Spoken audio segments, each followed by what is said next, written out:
Onivia, League of Legends highlights. Is that she's going to give a stronger front line and some follow-up damage to the Ahri. And it's kind of tricky here for Kwangdong to operate around this because on one hand you could just pick the Jace counter pick for the lane, but when you look at how the composition of Kwangdong Freecs works together, they don't it gets there. If they force it, he will, but again, split gold with the Rakan, so not as massive as it could have been. Drake does go over to their favor though, so that's pretty nice for them in the question. Amount of years champion there on the bottom side of the map. Yeah, it's going to really just be about execution with these two teams in the later parts. Zelem's going to engage. Yeah, that is the quickness popped as well. No, actually, Hoyt's held on to it as Dread's also in a lot of trouble. Peter will go down, but can they get any follow-up? The answer is no. Ellen takes a fair bit of damage. He's burning down. For Kwangdong Freecs, will get cryo on this Drake with a scuttle now off of this. And Fate's really starting to take control of this lane as well. With that kill he's picked up now, he's starting to trade well with the Ahri. You mentioned Ahri into the Vex, definitely a challenge. Oh, I like this bait as well as Peter dives on to two members of Kwangdong Freecs, unbeknownst to him.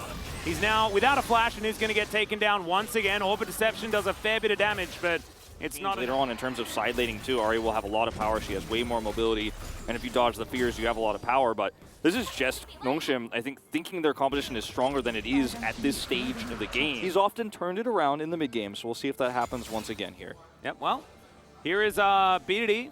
Joining Dread, looking to see whether they can lock down Keen. It is, of course, Lee Sin into the Akali as he gets into the Shroud. Perfect execution. Dread is just dead. 1v3. Meanwhile, on the bottom side of the map, Kwangdong Freecs will say goodnight to the bottom lane. Oh my God, write it down. Write it down. I mean, that was just so sick. That is basically the Drake and the Rift Herald and bottom turret. So 3 objectives, actually, theoretically here. The big one's and a turret, and uh-oh. Yeah, BDD's dead. See, mate? Yeah, this is... Fate's going to grab that. This is out of control now. Yep. Fate is exploding. 1,200 gold the lead now on this Vex. And I don't know what to say, Nongshim fans. This one is looking pretty done. Goes. Not going to get Wind Becomes Lightning, but there it is. Teddy finds the Moonlight Vigil, and now Shirley's going to pop down to the mid lane, and she's going to say, what the heck? So reliant on getting an early lead before 20 minutes. And Nongshim, before the 18-minute mark, find themselves 5,000, no, 6,000 gold down. Their, puny boots, the Merc Treads, are not going to be enough to stave off the power of these AP champions. Well, if at first you don't succeed, try again. As yeah, he's going to try and get out with the ulti. Perfect execution is going to be there as he dives back. So incredibly fun. Now trying to fight it out with Peter. The Shield of Daybreak isn't there. The Ignite's ticking down. He does it again! Oh, Keen! Absolutely amazing from the top laner of Kwangdong Freecs. I mean, this was extremely well played, and Keen was so ready. Stop watching the inventory now, so next time they try this one... Don't give him more playmaking. Yeah, there's enough already. This is just disgusting. And now 8 kills to 1 here. It's a 1-for-1 trade on the top side of the map. Yeah, he did say I died. Jason got the confirmation. Like, yeah. Oh, I died. That was all he said. Yeah. Oh God, Keen. Yeah. Okay. Killer in the top lane. Here's the quickness, and that is a very dead Zeri. She hasn't been able to play the game, but the same can be said for Teddy, who gets wiped out very, very early. Now Ellen trying to stay alive. He's not going to, but into the fight comes Keen. Misses the backflip, and now he's trying to fight this one out. BDD almost lands the charm, but it's a great stopwatch from Keen now as Peter's slowed down by the 5-point strike. He will be taken down in the end. The Vex also is going to get out of there. Backflip again, not going to connect. There's Ellen and Teddy. They're the ones trying to stave this one off. I like this positioning from Kwangdong much better. Keen waiting on the flank, ready to get in there. As Kwangdong backing away, they want to try and find that pick as in goes Keen, finds the backflip this time. And he connects it to Dread, gets over that wall, and BDD is already dead at the same time. Peter now just trying to save some of his carries. Canna's out of there, but the Zeri not so happy. Ghost 0 and 4. It has not been it, and this is what happens when Teddy survives. It is a much better team fight. Keen still looking for Dread, as he will connect a Q to this Gromp. And Kwangdong Freecs, you might want to just take a Baron. Really make the most of the situation, I reckon, as Keen's not even going to let him get the Gromp. Nope, not going to let him get that. They will get the Baron with this, and look what else comes with it. 25 seconds until Ocean Soul comes up for Kwangdong Freecs.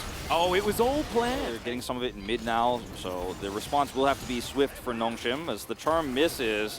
Where's your angle now, Nongshim? This is going to be a really tough one.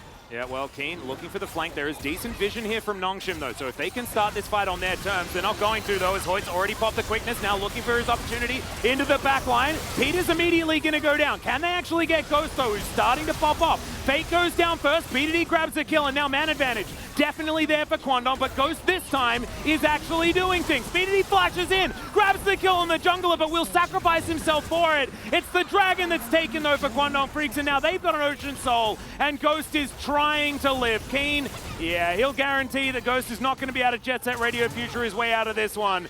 And in fact, he's just going straight to the death chamber. Kwangdong Freecs now would work if they were not now 10,000 gold behind their opponents. How their comp could work with the front line if they survive the early Akali initiation into the fight, getting into the back of the wall too, but it's not enough.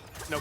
It was never really going to work, and you could just see, like, he's completely outraged. Can't really do anything unless everyone goes all in at the same time. As in goes Hoyt, he's found them yet again. Wind becomes lightning, becomes death. As Kwangdong Freecs will bear down onto both BDD and Peter. Keen's not done yet, as there's the Shadow Surge. The follow-up is just so powerful. And Kwangdong are done with this game. They're looking to push down this top lane and finish it off. Yep, there's nothing else to say about this one. Kwangdong Freecs defending top side, getting that bottom side turret, then trading 1-for-1 a second time. There were two really pivotal moments for Keen in this game. He absorbed so much pressure. He's definitely got my POG vote. Might be a 13 for 13 with how well he played.